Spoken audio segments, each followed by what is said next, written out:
If you're here for the first time, welcome. We're so excited to have you. You have landed in the monthly virtual integrator community meeting. Let's click forward. So our wonderful community is now hosted by me, Jessica. So if we haven't had an opportunity to meet, I'm so glad you're here. Authentic hosts this community, and it was founded by our CEO, Jennifer Zick, back in 2020, coming out of a need where she just wanted to connect with other integrators while she was sitting in both the visionary and integrator seat. And then COVID happened. So it pivoted from being an in-person, just casual gathering to exploding as she realized that more and more integrators were looking for peer connections because it can be really a lonely role. So Authentic is a fractional chief marketing officer firm, and LIFT Integrator Community is just a labor of love because we work with a lot of and get so much great connection and support from businesses that run on operating systems, whether that's EOS or Pinnacle or what have you, whatever system you're using, you're welcome here. And if you are new, you'll maybe learn something here. So listen up. But our 90-minute meeting agenda is almost always the same, that I'm going to share a few quick housekeeping announcements and try to be as brief as possible. But we are looking ahead to the lion's share of this meeting being spent in breakout rooms that are facilitated by a skilled facilitator. That during that time period, we really want to make sure that we're setting up the breakout rooms to have a balanced number of people and really be preparing for that to be like a really high value time for you to meet other people, get answers, IDS and issue solve with folks who can really relate and offer value. So if you cannot stay for the whole meeting, please, we would appreciate it so much if you could back out of the Zoom right now, because if we go to those breakout rooms and then you drop, it will really mess up the balance of the numbers in those. So just, we love to have you, and you can check out the recordings after the fact, but just please bounce out now if you can't stay for the duration. And hopefully you can join us for a future meeting. Then after the breakout rooms, we're going to come back together into one big glorious grid of faces Zoom room to share any ahas, any takeaways. If you're a new participant and you want to say hi and just let us know how this experience was for you, that would be dreamy. So be ready to fully participate. This is a cameras on situation. So if that's the mindset you're in, you're in the right place and set up for success. But those are just a couple quick agenda setting reminders for you. We also have a really delightful, always on private Slack community. So if you have not yet tried to join or logged in recently to our Slack channel, please check it out.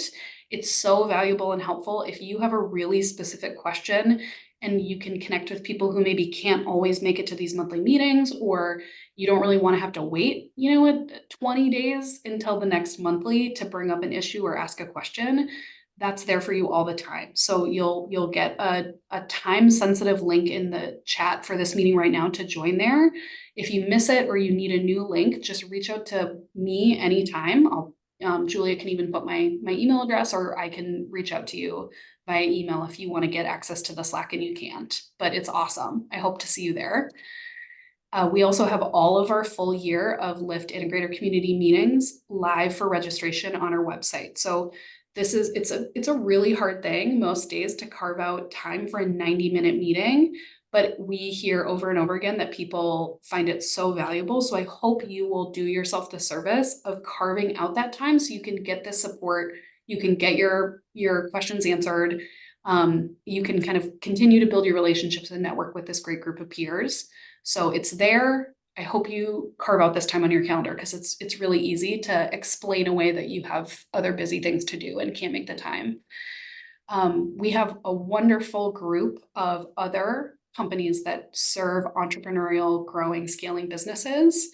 Thank you so much to all of them for helping to make this community possible and helping us to grow and reach more integrators, operators, and second-in-command leaders. If you may encounter or get to work with or meet one of the wonderful members of these companies in your breakout rooms, please feel free to connect with them, ask them questions, and then we have a whole list of ambassadors from these companies on our LIFT Integrator Community homepage. So if you want to learn more or connect one-on-one, we want to empower you to do that however you choose to. And last but not least, this is something new that we're really excited about. We actually have an in real life LIFT Integrator Community event coming up on June 12th. I apologize and don't want to give FOMO to anyone who's not close enough to make it. All the amazing people outside Pittsburgh who are just saying hi to each other as an example. But we are hosting an event that's exclusively for integrators, their visionaries, and then also for EOS implementers. And so if you fit within that and you are interested in joining us, we would love to have you there. I can share more information, or you can reach out directly to me if you have questions about it, but we'd love to see you if meeting in real life is something that you're craving. Last, but very much not least, I'm excited to introduce our amazing guest presenter, Hallie Warner. Hallie is the founder as well as a consultant and coach at the Founder and the Force Multiplier. She was previously a chief of staff for more than 13 years to serial entrepreneur Adam Hergenrother. She worked side by side with him to build a $1 billion organization. And Hallie is also the co-author of the Amazon best-selling books, The Founder and the Force Multiplier, How Entrepreneurs and Executive Assistants Achieve More Together, and The 200% Life, Your Guide to Spiritual Growth and Business Success Without Meditating on a Mountaintop, which I think is an amazing visual and title. So kudos to you, Hallie. After more than 15 years of providing executive support, strategic counsel to internal and external stakeholders, and leading special projects focused on the growth of her organization, Hallie has actually started her entrepreneurial journey this year in 2024, and now provides coaching and online courses to help leaders and force multipliers find the right strategic partner, enhance their communication, navigate change, grow companies and careers, and lead better together. So I know Hallie has some really valuable, relevant stuff to share with all of our great integrators and folks joining us today. So I'm going to stop sharing my slides and turn the mic over to you, Hallie. And thank you again so much for being here. Awesome. Thank you so much.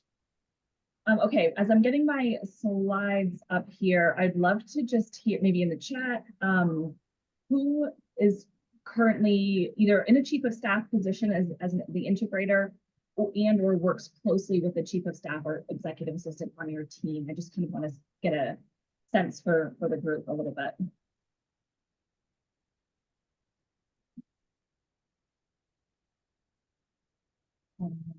We'll see if those come in. So thank you so much for introducing me. I'm not going to go through all of this to save time.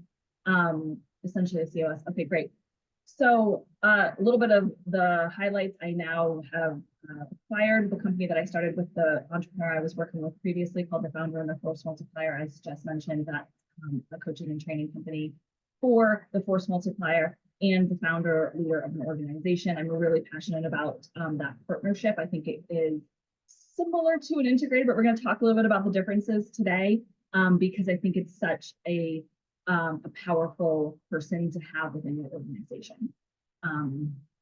Okay, so yeah, I'm curious if anyone, okay, great, COOs. I'm curious if all of you integrators have EAs of your own. That's something we're going to talk about here. So I think that the integrator role and the force multiplier role are better together, right? So Rocket Fuel describes the integrator as the person who has a unique ability to integrate the major functions of the business and run the organization. You all know this. It's the glue that holds the people, processes, systems, and priorities and strategy of the company together, emphasis on company. And my definition of a force multiplier is also a right-hand partner to a leader. They serve as a strategic business partner to the principal, again, emphasis on principal versus company, where the individual is ensuring that the objectives, goals, and vision of their principal are organized, communicated, and delegated throughout the organization. So integrator, we have examples of president, COO, directors of ops, general managers. In the force multiplier category, much like the integrator category, where sometimes titles are a little bit hard and very nuanced across size and scope of organizations. The same holds true for what I consider force multiplier positions, which tend to be executive assistants, executive business partners, sometimes administrative business partners. And I think the chief of staff is a very interesting one that can flex up to integrator. Sometimes it's a force multiplier. When I talk about it through a lot of my coaching and training, I tend to have it in the force multiplier category. And why this is important and kind of an interesting distinction is because, you know, never say never, but very often an integrator is not going to have another integrator that reports to them, but an integrator will often have a force multiplier who is reporting to them. So that's a little bit of the distinction. So here's a simple org chart of how I see these positions. So on the bottom is your very typical you know, EOS type org chart with the integrator. We've got sales, marketing, operations, and finance, and then we've got the visionary. The force multiplier kind of lives a little bit in between and off to the side. I always say, like, the executive assistant or the chief of staff is always kind of hanging off to the side of an org chart because they are leading alongside their principal, but they're also leading sometimes down and across throughout the organization as well. But at the end of the day, their primary function is to support the principal rather than the company. So this is just one other kind of iteration here of these roles. The visionary leads the organization. Okay, sorry, I'm looking there. We've got an integrator with EA. Great, love that. An integrator drives the operational results. You know this. The chief of staff, again, is an interesting role where they tend to bridge the gap between very often a principal and sometimes an integrator. The chief of staff role is incredibly nuanced. If anyone's been studying that over the past, you know, 10 years or so, I've been in the role for about 10 years. I created the role for myself within my organization after being the executive assistant to my entrepreneur, Adam. And there's been a lot more research and a lot more conversations around that role. So if anyone has specific questions about a chief of staff role and what, when and where that makes the most sense in the organization, definitely let me know. And then, of course, the executive assistant is providing strategic support, sometimes to a visionary, sometimes to an integrator. So what I really wanted to talk about today, after we did some of the defining the roles, is signs that you need, that an integrator or a visionary may need a force multiplier. So if you do not have one of these individuals, a force multiplier on your team, and then you're the integrator, you may need this strategic support, or you might want to be thinking about whether or not your visionary needs the strategic support. Because if your visionary does not have that strategic support, I imagine that much of it is falling on you to handle. And that is probably not the best use of your time either, especially if you're not consistently staying in your top 20%. I'm sure you all know the Pareto principle, the 80-20 rule, that 20% of your activity should be producing 80% of your results. Therefore, making sure you're very clear on what your 20% is imperative. And then there might be a need for that force multiplier if you are not consistently spending time in that 20%, or your visionary is not. I also know that as integrators, we're likely tasked with finding these hires for our visionaries. So even if you are not the one who needs the EA or a chief of staff, you're likely going to be the one who's going to suggest, make the recommendations, find, hire, and onboard one of these individuals. Another sign that you might need a force multiplier is if you are having to work longer to achieve the same result, or you are not achieving the desired result at all in your position, or your visionary is not. If you are spending too much time in the day-to-day, this is kind of a classic example of when it might be time to hire an EA, when you're spending time in the non-dollar producing activities and stuck in the minutia of calendar and email management, event planning, vendor management, meeting prep, content creation, chasing signatures for contracts, customer service, and creating some of the executive office systems. If meetings are not being run as effectively as they can be, and team members are either not prepared or leaders aren't getting the information that they need, it might be time to hire a force multiplier. They are not able to organize or execute on all of the current company inquiries, ideas, requests. Obviously, you all know, working with visionary, there's endless array of ideas. So what's the system for putting those into a parking lot? How are we following back up on those? And especially if it doesn't fall underneath any particular department's purview, that's where the force multiplier and integrator, I know, can overlap a little bit. They need help ensuring that appropriate follow-up is taken on all of the tasks and things that they're telling people. I always say a force multiplier is ensuring that promises made are promises kept, that their principles make. They need a non-biased partner to act as a strategic thought partner and to help them see their blind spots as a leader.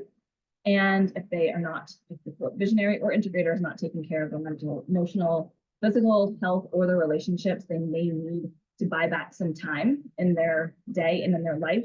And that might be a sign that the force multiplier is the right next step for the visionary or the integrator. Okay, I know I just packed a lot in. If you have questions, let me know. If you need additional information on anything I talked about, please feel free to reach out. I think that a force multiplier is such a great addition to a team. And we always teach our entrepreneurs, it's usually the first hire that you make is your EA or force multiplier. And it is a really powerful partnership if it is the right person for that visionary. One other thing to note, as you're just thinking if you have any questions, is that on the visionary integrator assessment, I'm sure most of you have taken that at some point or another. I think a force multiplier, interestingly, probably ranks relatively high on both visionary and integrator. In fact, I was a force multiplier for almost 15 years. I'm actually considered a visionary on that, the assessment, but very, very cool, like super high on the integrator as well. So it's almost like they're not overwhelmingly one or the other. They actually can do a bit of both. And that's where they can act as that kind of flex between the two positions as well. And if you want any more information, or if you are interested more in this sort of partnership and what a great EA, executive, and entrepreneur and chief of staff partnership looks like, and just more information about the specific roles and titling and framing these positions, you can go to our website and subscribe to our newsletter so that you get the weekly curated content, book recommendations, leadership advice, job descriptions, all the things in the force multiplier. Thank you.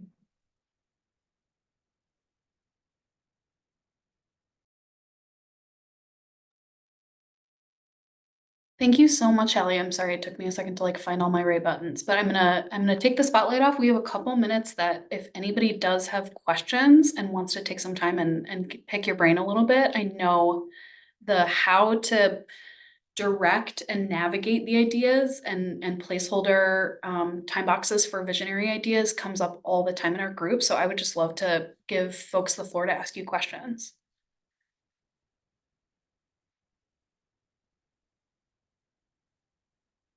Don't be shy. Anyone want to dive in?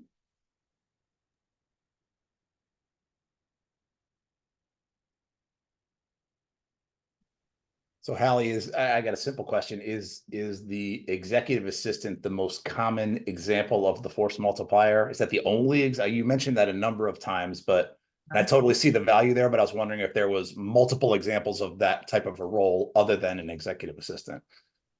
Yeah, and my definition, because I came up with the definition, I created the force multiplier position.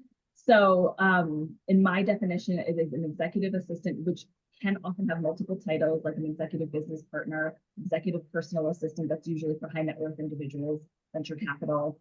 And I also think a chief of staff role falls underneath that category, but it tends to be an EA, maybe an associate chief of staff.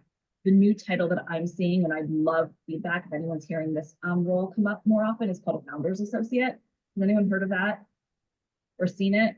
No, okay, so that one is also interesting. It tends to lean a little bit towards chief of staff. That feels a bit more junior to me, like maybe a more of a entry level chief of staff type role where you're working very closely with the founder, but still providing that sort of strategic and operational support, not necessarily the administrative support that an EA would provide. But I'm still doing some research around that role since it's a new one to me that I've been seeing pop up lately. Ellie, I have a question too. So often I connect with integrators and people who are looking for their next opportunity, but really appreciate the relationship and sort of personality fit and balance between a visionary and the integrator, and or it sounds like chief of staff in this situation are super important for both people's success and happiness. And how do you, when people come to you with a question like that in a chief of staff role, how do you advise them? In terms of making In sure. terms of if they're looking for a right fit visionary to work with, what do you think are the key elements of that? Well, self-awareness is number one. You have to be very, very clear on who you are and what you want in your working environment and in your working relationship. I'm a big believer in doing very deep dives into behavioral assessment so that, again, you're using it as an entry point to self-inquiry. So you're very clear about who you are, what you want before you start, interviewing who your visionary is going to be, because it should be a two-way street when you're interviewing. And so number one is getting extremely clear. And then number two is making sure that you're engaging in those conversations with visionaries, and I encourage visionaries to, again, be very clear about who they are and what they want. I mean, that's the only way you're really going to find that right match, because it's going to look a little different for everybody. That's great. Thank you. Anybody else have questions for Hallie? I've got a question. Hallie, remote executive assistants, how have you seen that being very effective? I recently hired one, and there's pros and cons. How do you see that working and the effectiveness of it? Yeah, so it can be incredibly effective, but it has to be the right match. And I mean, right, I mean, I feel like that's an overly simplistic answer, but it needs to both be the right match. And some visionaries and or integrators, some leaders simply do not work well with remote staff, Right. or with that remote support. That's totally fine. You have to just know that about yourself, that that's not going to be the right way to work. And then you want to start, look for somebody who's going to be in person or hybrid. But yeah, it's absolutely incredibly effective, because there's so many, there's so many remote companies these days who have highly skilled EAs. I know one EA I was just talking to yesterday. She's the EA. She is in Charlotte. She has never met her visionary. She's in North Carolina. Her visionary is in California and runs a very successful cosmetic company, which I'm sure many of you have heard of. And that works for them. Like, Fantastic. Thanks. I have one quick question before we cut off, if we can. I guess, how does it work? Could it work as a shared role? Like, we have someone that has like main role is HR, but they have capacity. Like, could it be done as a shared role to have as like a, that type of responsibility? I mean, I always say, sure, anything is possible if standard expectations are incredibly clear, and that employee has then agreed and bought into whatever those standards and expectations are. Do I think that it would be more challenging to find the right fit? Do I think that individual is now going to be put in two vastly different directions? And, again, as long as the standards, expectations, and priorities are clear, sure, anything works. However, high-level EAs and chiefs of staff, they're not going to be interested or necessarily attracted to a hybrid role where it's both, Okay. there's two things. Okay, good. Thank you. That's helpful. Awesome. Well, thank you so much, Hallie. I'm going to cut off the questions there, but we will follow up in the recap email that will go out tomorrow morning, so you know how to connect and follow up and access some of the resources that Hallie shared. So it's super valuable. It's always interesting and changing as your organization keeps growing and scaling. The way that you have been doing it doesn't necessarily always mean that that's the way you could or should be doing it in the future as your needs change. So it's awesome to get this perspective from you, Hallie, and we just appreciate your time. Thanks for being here. Thank you so much. Awesome. Okay, well, we are moving into the breakout room phase of this journey together, and I'm so excited. So just a super quick reminder before you're invited to join those breakout rooms, that this is a time and place to take confidentiality really seriously. These are safe spaces for you to bring real issues and help and support each other, make recommendations. We do not upfront share contact information with any of you, but you can take that step. So if you have a great conversation that has to get cut off, or you want to follow up with someone, use the chat in your own breakout room to find ways to connect offline if you'd like to, or meet up with that group on Slack, on our Slack channel.